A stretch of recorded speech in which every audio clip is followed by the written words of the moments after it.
Hello and welcome to BW London podcast. So I made a video yesterday really giving it thought. Whose fault is it ultimately? Who's mostly accountable for the single household environment that we're living in? It's majority in the black, but it's risen in all households, especially white, not so much in the Asian communities.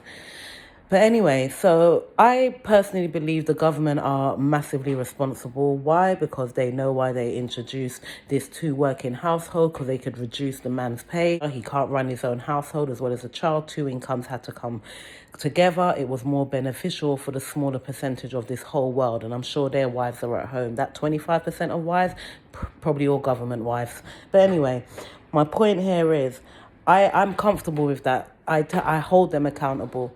I hold them accountable for these decisions. But I'm just now thinking about the 90s. And I'm thinking about the young girls, because I knew many, especially I went to an all-girls school, and a lot of them were getting pregnant, leaving school and stuff. But it was all for the same reason. They wanted that house and they wanted that money security. They literally looked at having a baby like marriage and child, and like a marriage. I don't think anyone comprehends to what extent they genuinely foresaw life this way. I remember the speeches, I remember what I heard young girls say.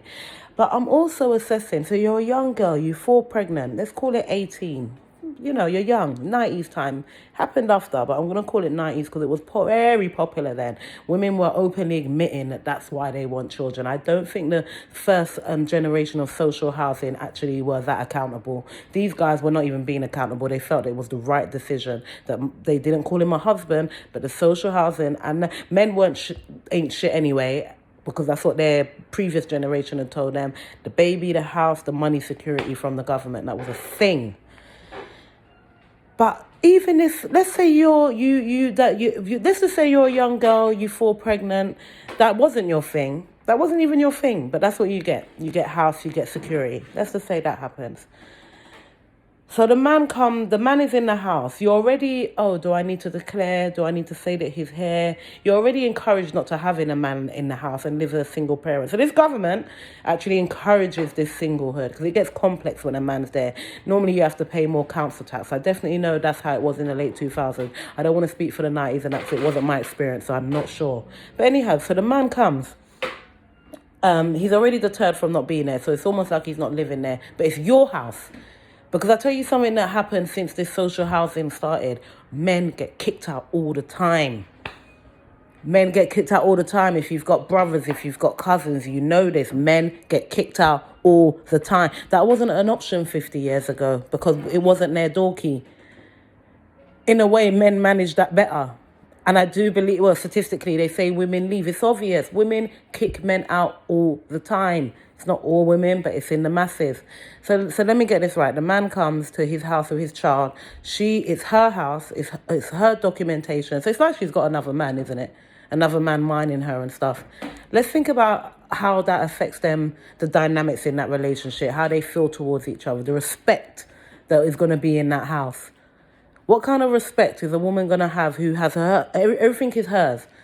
And as women, we're naturally, we can argue it however we want, but we're naturally inclined to be drawn to what is better than us, to what can lead us and so on. We test the waters, we test men just so they can show us that they run things.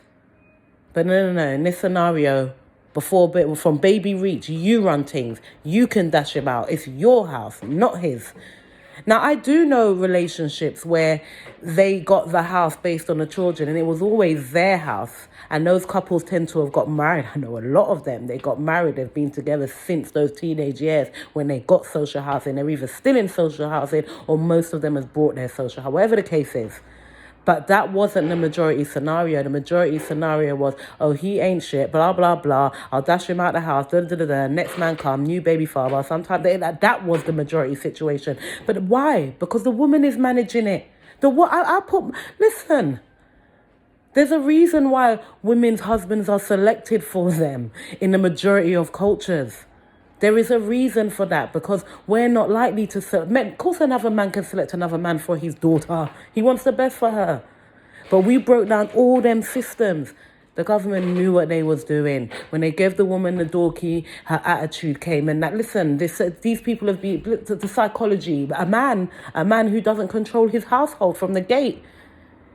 Look how much women I know make man homeless, and they go and they have to make their own way and blah, blah, blah. Or how many men do we know just skipping into each of these social houses from baby mother to baby mother to baby mother, just skipping, got about 4 houses he can go hanging. I even know married men like that were sleeping with women in social housing and had a full setup, like a full setup, a whole bedroom, like his records, he lives there. And that was a 15-year relationship. Do you understand? And that woman could live that way because her setup is there. I'm not even going to get into that because I'm thinking so many things, and these are actually people I know. But my point is that we're having these arguments among ourselves where we're blaming the woman to a really high degree.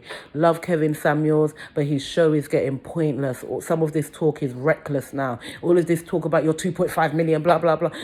Average people only earn about 30. What are we on about here? That isn't the problem. The problem is bringing back communities and putting men back in the house. That is our problem. We can't even think about generational wealth and them things right now because we don't have men in the house. We can't think about those things. And all these 40-year-old women about, forget us. We need to be talking to the daughters. I'm fixated on that. I have conversations every and anywhere I can. I'm sure.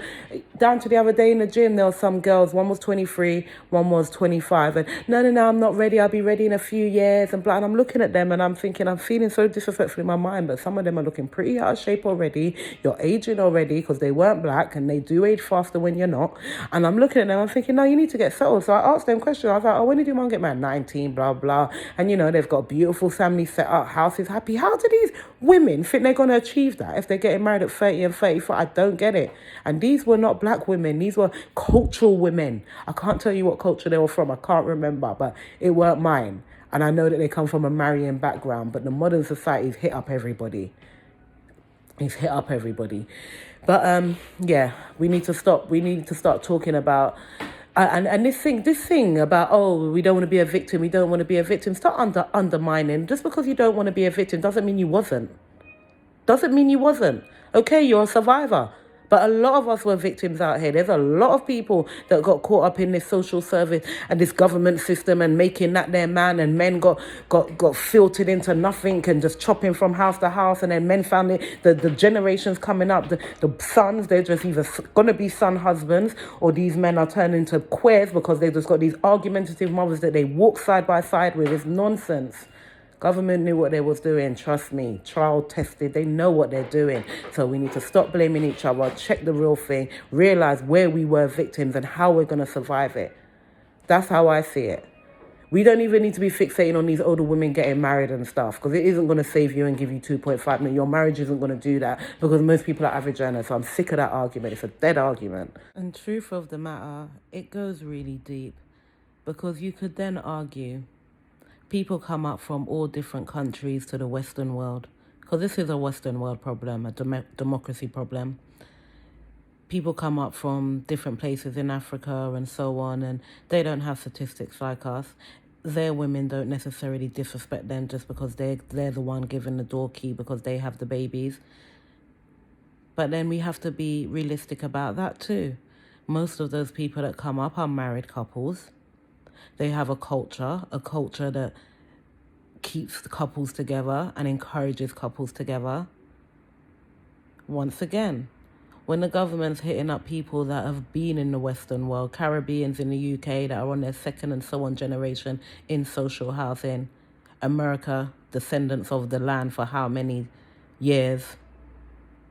Do you know what I'm saying? They know what they're doing. And those people come from a different cultural stance. They're not sharing no language. It can go deeper. But nobody wants to call on victimhood anymore, so much so that they're dismissing history and how it affects us. You don't have to be a victim just to have the knowledge and how to survive and walk forward, but you must have the knowledge and you must accept and overcome. We promote therapy in that, don't we?